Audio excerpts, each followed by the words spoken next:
Hello everyone, welcome to the KCS Academy. Today we will be starting business studies of class 11th.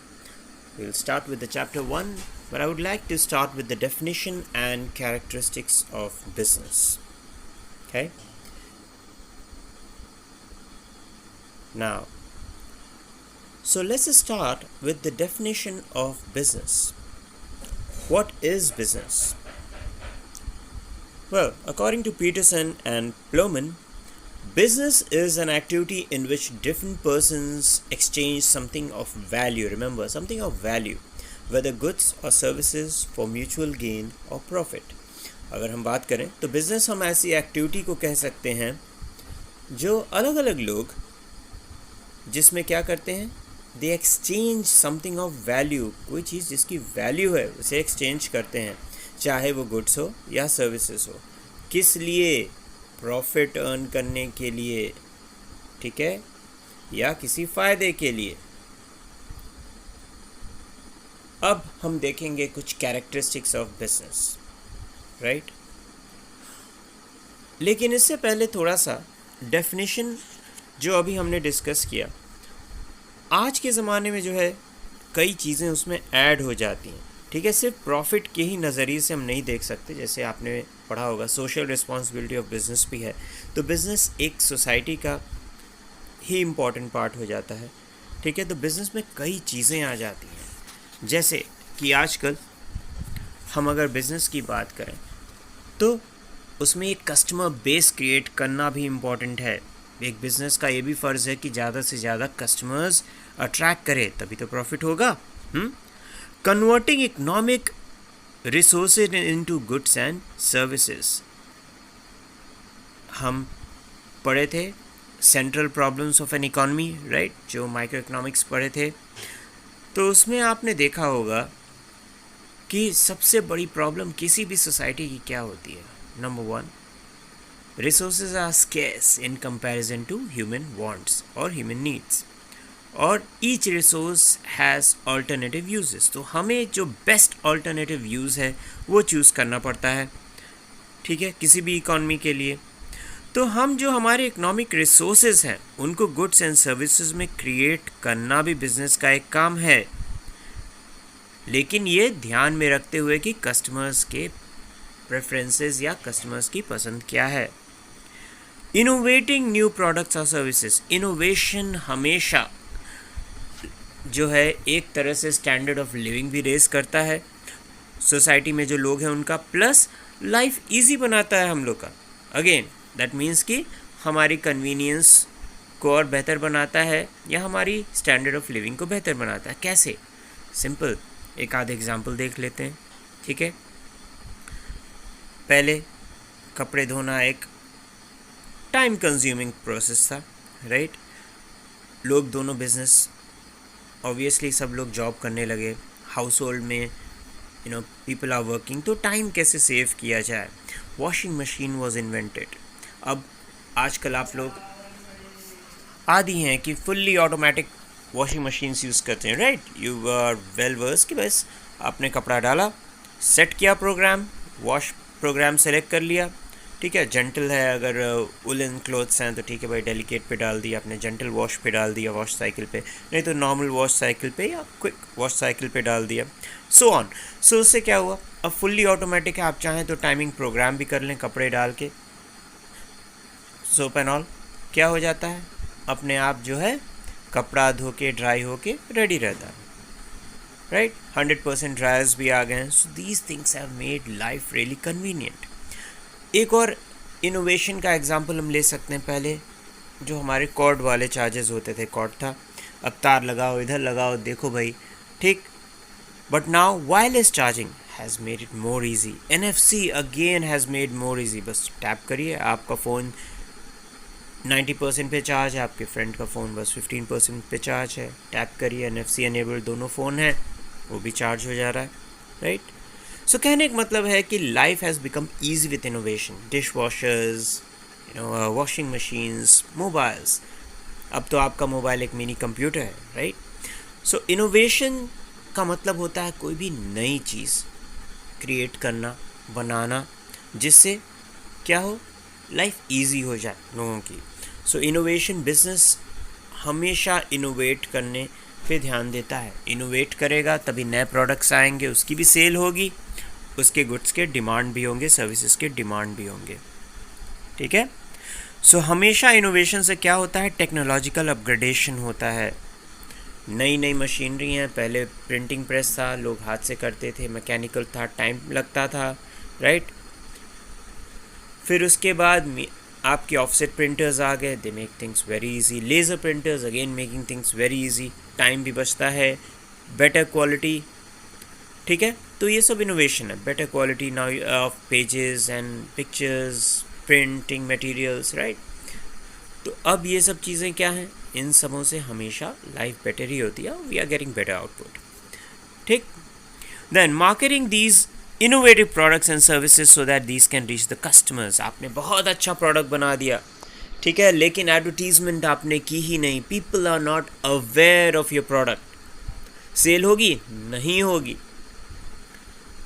तो ये बहुत ज़रूरी है कि जो आपका अगर प्रोडक्ट है या सर्विस है वो पाथ ब्रेकिंग हो सकती है, लेकिन अगर उसे आप कस्टमर तक पहुंचाना है सो उसके लिए advertisement, transportation, right, proper warehousing facility save करने की, प्रॉपर डिस्ट्रीब्यूशन चैनल बहुत ज़रूरी है।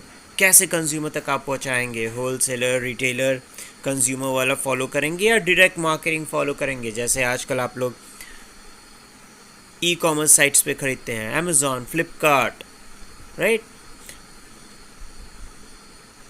टाटा क्लिक। तो कैसे होता है, इस पे आप डायरेक्ट मार्केटिंग है, वो डायरेक्ट मैन्युफैक्चर से ख़रीदते हैं, आप ऑर्डर प्लेस करते हैं अमेज़ॉन पे, फ्लिपकार्ट पे एंड सो ऑन, और वो आपके घर तक पहुंच जाती है, चाहे टाटा क्लिक भी हो तो भी। सो इससे क्या हो रहा है, अगेन सामान कंज्यूमर तक पहुंच रहा है। सो बिजनेस में बहुत चीज़ें अब इंक्लूड हो गई हैं। ठीक है। नाउ अब ये सब हम बाद में भी डिस्कस करेंगे और डिटेल में, बट नाउ फॉर नाउ अब हम कैरेक्टरिस्टिक्स ऑफ बिजनेस पे आते हैं। कैरेक्टरिस्टिक्स या फीचर्स ऑफ बिजनेस भी हम कह सकते हैं। ठीक है। Number 1, an economic activity. याद रहे हमेशा, business is an economic activity. हमेशा जब हम कोई भी बाइंग सेलिंग काम कर रहे हैं, ठीक है, with the aim of earning money and livelihood, तभी वो बिजनेस कहलाएगा, साइकोलॉजिकल सेटिस्फैक्शन के लिए नहीं। नॉन इकोनॉमिक एक्टिविटी हो जाती अगर जैसे साइकोलॉजिकल सेटिस्फैक्शन के लिए आपने पढ़ा था, जैसे आप बड़ा भाई, आप जैसे मान लीजिए कोई बड़ा भाई या बड़ी बहन अपने छोटे भाई या बहन को पढ़ा रहे हैं, ठीक है, पेरेंट्स अपने बच्चों को पढ़ाते हैं, पैसे कमाने के लिए थोड़ी ना पढ़ाते हैं, ना ही लाइवलीहुड कमाने के लिए करते हैं, राइट, वो साइकोलॉजिकल सेटिस्फैक्शन के लिए करते हैं। उसी तरह मंदिर गुरुद्वारे में आप जाते हो, राइट, किसी भी रिलीजियस प्लेस में अगर आप कुछ काम करते हो कम्युनिटी सर्विस के लिए, राइट, जैसे लंगर इस सब में काम करते हैं आप, राइट, मदद कराते हैं, मेरा मतलब प्रसाद बांटने और इस सब में, तो क्या अपने सेटिस्फैक्शन के लिए कर रहे हो। उसी तरह कम्युनिटी सर्विस, कोई कम्युनिटी ड्राइव है, सोशल वर्क में आप एंगेज हो रहे हैं, लोगों की भलाई के लिए काम कर रहे हैं, अवेयरनेस क्रिएट कर रहे हैं, वैक्सीनेशन ड्राइव या किसी भी लिए वॉलंटियर आपने किया, तो क्या है, ये सब आप अपने साइकोलॉजिकल सेटिस्फैक्शन के लिए कर रहे हो, पैसे कमाने के लिए नहीं कर रहे हो। तो वो सब एक्टिविटीज़ बिजनेस में नहीं आएंगी। सिर्फ जो इकोनॉमिक एक्टिविटीज़ हैं वही बिजनेस में इंक्लूड की जाएंगी। Second, production procurements of goods and services. तो या तो प्रोड्यूस कर रहे हैं, या तो कोई प्रोडक्ट बना रहे हैं, या कोई सर्विस जनरेट कर रहे हैं, या तो प्रोक्योर कर रहे हैं। प्रोक्योर मतलब हमने किसी और से ख़रीदा वो गुड्स, ठीक है, किसको, फर्दर बेचने के लिए, तब वो बिजनेस हो जाएगा। ठीक है, चाहे वो इंडस्ट्रियल गुड्स हो गए, कंज्यूमर, दो तरह के गुड्स हैं, आपने देखा है भाई, कंज्यूमर गुड्स हैं डायरेक्टली कंज्यूमर तक पहुंचाए जाते हैं, कैपिटल गुड्स हैं वो फर्दर यूज़ होते हैं। किस लिए कैपिटल गुड्स यूज़ होते हैं? In further production of goods and services, right, in further production of goods हम कह सकते हैं। तो जैसे प्रिंटिंग मशीन हो गई, राइट, उससे हम फिर से मैगजीन्स ये सब बना रहे हैं, so that's a capital good. ठीक है, लेकिन हम जो यूज़ कर रहे हैं टेलीविज़न हो गया, राइट, मिक्सर यूज़ हो गया, तो ये हम कंज्यूमर गुड्स हैं, ठीक है। Will get into the details later on for that, ठीक है, अभी नहीं फिलहाल। So I think this is very much clear कि प्रोडक्शन और procurements of goods and services भी उसमें होना चाहिए। सर्विसेज क्या होती है ना, सर्विसेज रिमेंबर हम लोग ट्रेड और कॉमर्स जब हम पढ़ते हैं तो कॉमर्स को हम कहते हैं it includes all those activities which removes hindrance of business. अभी हम इसको डिटेल में कवर करेंगे, ठीक है। हम ये समझ सकते हैं कि सर्विसेज को अगर हमें डिफ़ाइन करना हो तो हम कह सकते हैं सर्विस, पहली बात तो इनटेंजिबल होती है, ठीक है, उसे आप देख नहीं सकते, छू नहीं सकते, हाँ महसूस ज़रूर कर सकते हैं। आप किसी अच्छे होटल में गए, वहाँ देखा आपने वेटर तुरंत आया, प्रॉम्प्ट आपसे ऑर्डर लिया प्रॉम्प्टली आपसे, ठीक है, कम समय में खाना आ गया, बहुत ही अच्छा प्रेजेंटेशन था, आपको वहाँ का माहौल शांत, डेकोरेशन बहुत अच्छा लगा, आप फील कर सकते हो, दैट इज़ सर्विस, ठीक है। डॉक्टर के पास आप गए, उन्होंने दवाई दिया, आपको अच्छे से ट्रीट किया, आपको कॉन्फिडेंस इंस्टिल किया, अरे यार कहाँ तुम बीमार हो, कुछ नहीं, दवाई लोगे फटाक से ठीक हो जाओगे, आप दवाई खाए ठीक हो गई, दैट्स सर्विस। ओवरऑल एक्सपीरियंस रहा कैसा, बहुत अच्छा लगा, अरे भाई डॉक्टर से बात करके तो बहुत अच्छा लगा यार, आधे तो हम ऐसे ही ठीक हो गए, राइट। फिर उसके बाद दवाई एक दो खुराक खाए, ठीक हो गए, अच्छी सर्विस मिली, ठीक है। उसी तरह सैलून में आप जाते हो, अच्छा सा हेयर कट आपका बाल आपका हेयर कट आपको अच्छा मिला, तो गुड सर्विस। वहीं अच्छा नहीं बाल काटा, ख़राब काट दिया, यार बहुत ख़राब सर्विस थी, गए पूरा ऐसा बाल काट दिया, देखो कैसे हम दिख रहे हैं, ठीक है। सो अगेन सेल और exchange of, so procurement of goods and service. अब सेल और exchange of goods and services भी होना चाहिए, तो सर्विसेज में क्या क्या आ जाएगा, ट्रांसपोर्टेशन, बैंकिंग, इंश्योरेंस वगैरह, ये सब सर्विसेज में आ जाएंगे, ठीक है। एट द सेम टाइम जो चीज़ें हमने डिस्कस की वो भी सर्विस में आ जाएगा, रेस्टोरेंट अगेन सर्विस, ठीक है। सर्विसेज में अक्सर इंटेंजिबल होती हैं, तो सर्विसेज हम इसीलिए कहते हैं इंश्योरेंस है, इंश्योरेंस आप जानते हैं, लाइफ इंश्योरेंस हो गया, या किसी कार या टू व्हीलर आपके पास है उसको भी इंश्योर आपने कराया, तो वो भी सर्विस हो गई। Teaching is again a service, ठीक है, आप महसूस कर सकते हो कि हाँ सर या मैम अच्छा पढ़ा रही हैं, या अच्छा सर या मैम अच्छा पढ़ा रहे हैं, या अच्छा पढ़ा रही हैं, राइट, तो ये सर्विस हो गई, इंटेंजिबल है। सो सेल और एक्सचेंज ऑफ गुड्स हमेशा टेंजिबल होते हैं, गुड्स को आप हमेशा फील कर सकते हो, देख सकते हो, ठीक, तो गुड्स को छू सकते हैं, गुड्स को हम देख सकते हैं, सो दे आर टेंजिबल। अब सो सेल और exchange of goods and services for satisfaction of human needs, तो sale of goods and services किस लिए, मेन मकसद क्या है ऐसे गुड्स और सर्विसेज को बनाने का या सेल करने का, कस्टमर को सेटिस्फाई करने के लिए, कैसे, उसके वांट्स या नीड्स को पूरा करके, ठीक है। वो प्रोडक्ट हमारे लिए, कोई भी प्रोडक्ट कब उसकी यूटिलिटी वैल्यू होगी, जब हमारे गुड्स या वांट को सेटिस्फाई करेगा, ठीक है। सो यूटिलिटी वैल्यू क्रिएट करना भी इम्पॉर्टेंट एस्पेक्ट है बिजनेस का। Production of goods and services for self consumption, याद रहे, लेकिन ये क्या है, इट्स नॉट बिजनेस। अगर किसी ने अपने किचन गार्डन में वेजिटेबल्स ग्रो किए सेल्फ कंजम्पशन के लिए, तो ये बिजनेस नहीं है, क्योंकि वो खुद अपने कंज्यूम कर रहा है। उसी तरह आपने पढ़ी थी सब्सिस्टेंस फार्मिंग, सब्सिस्टेंस फार्मिंग यानी जब फार्मर जो है अपने खुद के कंजम्पशन के लिए फूड ग्रेन्स या वेजिटेबल्स जो भी ग्रो करता है, सो दैट अगेन वो बेच नहीं रहा है, उससे उसे कुछ क्या पैसे नहीं मिल रहे हैं, सेल्फ कंजम्पशन है, वो पैसे कमाने के लिए नहीं कर रहा, वो सिर्फ अपने यूटिलाइज अपने खुद कंज्यूम करने के लिए यूज़ कर रहा है या कर रही है, सो दैट्स वाई वो बिजनेस नहीं है। Then dealing in goods and services on a regular basis, business में याद रहे सिर्फ एक बार अगर आपने अपना मकान बेच दिया या एक बार आपने अपना पुराना लैपटॉप बेच दिया, that is not business, one off transaction है, it will never be a business. Business regular basis पे होना चाहिए।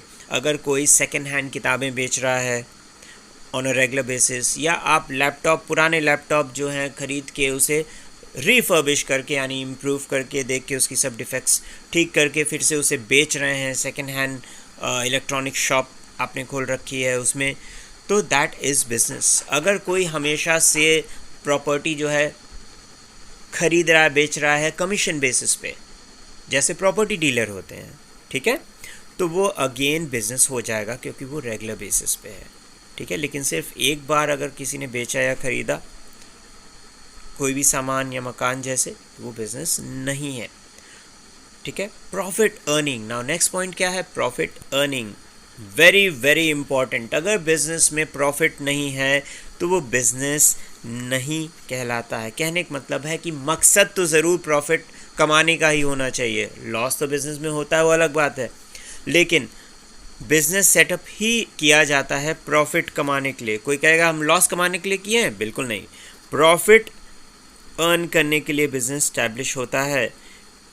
क्यों? क्योंकि ये प्रॉफिट मोटिव अगर नहीं रहेगा तो बिजनेस सर्वाइव नहीं कर पाएगा। प्रॉफिट आप कमाएंगे तभी तो आप जो है उससे जो है अपने एम्प्लॉयज़ को पे करेंगे या फर्दर ग्रोथ के लिए आपके पास पैसा बचेगा। So profit motive is very important in a business, ठीक है। No business man can survive without earning sufficient profit, बंद ही करना पड़ जाएगा फिर ऐसे में। देन अनसर्टेनिटी ऑफ रिस्क, हमेशा अनसर्टेनिटी ऑफ रिटर्न या रिस्क इन बिजनेस ज़रूर होगा, ठीक है। ये आगे हम बिजनेस रिस्क के एलिमेंट्स भी कवर करेंगे, लेकिन इसका मतलब क्या है, क्या मतलब है? मतलब ये है कि जब हम बिज़नेस करते हैं बहुत से ऐसे फैक्टर हैं जिसकी वजह से बिज़नेस में नुकसान उठाना पड़ सकता है, ठीक है। गवर्नमेंट पॉलिसी आ गई, कोई नया टैक्सेशन आ गया, जैसे जीएसटी इंट्रोड्यूस हुआ था तो काफ़ी लॉस हुआ था, राइट, कई लोगों को अडेप्ट करने में टाइम लगा था। उसी तरह से कंपटीशन या कोई नया प्रोडक्ट आ गया, इनोवेशन, पहले क्या था, क्वार्टी की पैड्स यूज़ होते थे मोबाइल में, राइट, टच स्क्रीन आ गया, अब टच स्क्रीन लोगों को अच्छा लगने लगा, तो धीरे धीरे क्वार्टी की पैड वाले जो हैं मोबाइल्स, उनकी सेल कम होने लगी, ठीक है। तो इस तरह से, या कोई स्ट्राइक हो गई फैक्ट्री में, इस तरह के फैक्टर्स जो हैं इससे बिजनेस में हमेशा लॉस की पॉसिबिलिटी होती है। इसीलिए हम कहते हैं there is always uncertainty of return और रिस्क इन अ बिजनेस। तो ये 6 मेन कैरेक्टरिस्टिक्स ऑफ बिजनेस हो गए आपके, ठीक है। अब आगे we'll cover other topics in our next chapters. अगर आपको लेसन अच्छा लगा so please like the video, इसे शेयर कर सकते हैं अपने दोस्तों से, and subscribe to my channel. So again wishing you all the best in your learning journey. कोई डाउट्स हो आप कमेंट सेक्शन में पूछ सकते हैं। अगर आप चाहते हैं कि कोई पर्टिकुलर टॉपिक पे कवर करें तो विल डू दैट, और हम कवर करेंगे बिजनेस स्टडीज़ को, इकोनॉमिक्स का, अकाउंटेंसी के भी आपको वीडियोस मिलेंगे, और न्यूमेरिकल्स जो होंगे वो मैं वाइट बोर्ड पे कवर करूँगा, ठीक है। So until our next chapter, have a good day, see you soon again with the next chapter.